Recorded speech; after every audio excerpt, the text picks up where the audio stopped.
Someone says, plants grow better when music is playing. It sounds scientific, but the claim is still too vague. Which plant? What kind of music? What counts as better? How loud? And for how long? Science begins with curiosity, then turns that curiosity into questions that evidence can answer. In this session, we will build a trustworthy investigation from the question outward. An observation is information gathered with senses or measuring tools. The plant is 14.2 centimeters tall is an observation. An inference is an interpretation. The plant grew slowly because it lacked nitrogen. The inference may be reasonable, but it goes beyond what was directly measured. Strong scientific thinking keeps observations and interpretations distinct, then asks what evidence could connect them. A useful hypothesis is a tentative explanation grounded in prior knowledge. A prediction states what should happen if that explanation is reasonable. For example, chlorophyll absorbs blue light efficiently. That reasoning supports a prediction.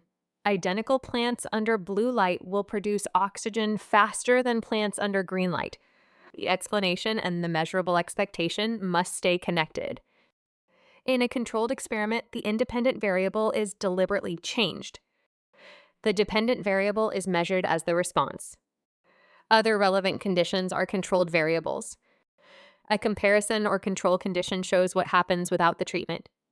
In the colored light experiment, light color changes, oxygen production is measured, and plant size, temperature, lamp distance, time, and water conditions should remain consistent.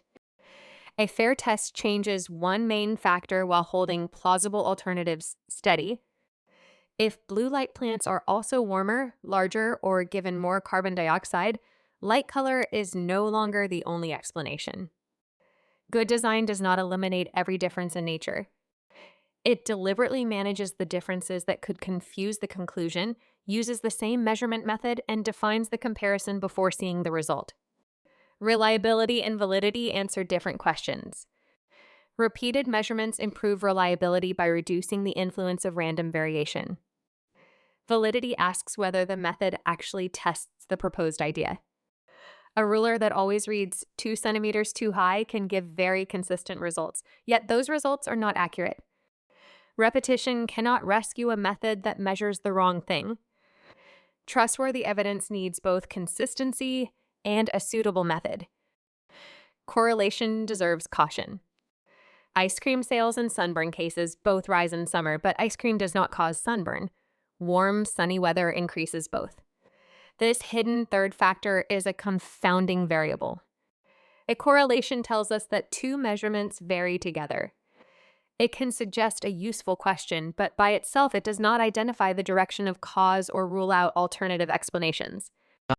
Study the experimental scene. 3 identical aquatic plants sit under different colored lights. Light color is the independent variable. Oxygen production, estimated by bubbles or collected gas, is the dependent variable. Plant species and size, water temperature, lamp distance, carbon dioxide, trial length, and container volume should be controlled. Repeating each condition makes one unusual plant less influential. Evidence becomes more trustworthy when a sample represents the population, measurements are repeated, and uncertainty is reported. Outliers deserve investigation, not automatic deletion. Scientists also avoid rewriting a conclusion simply because a result was unexpected. The question is not whether the data match a preferred story. The question is whether the design and measurements justify the claim, including its limits. Suppose students who sleep longer also earn higher grades. The evidence supports an association, not proof that extra sleep caused the grades. Study habits, health, stress, and schedule could influence both. Remember the workflow. Separate observation from inference, connect hypotheses to measurable predictions, define variables, design fair comparisons, and judge reliability, validity, and alternative explanations. That is how a biologist turns curiosity into evidence.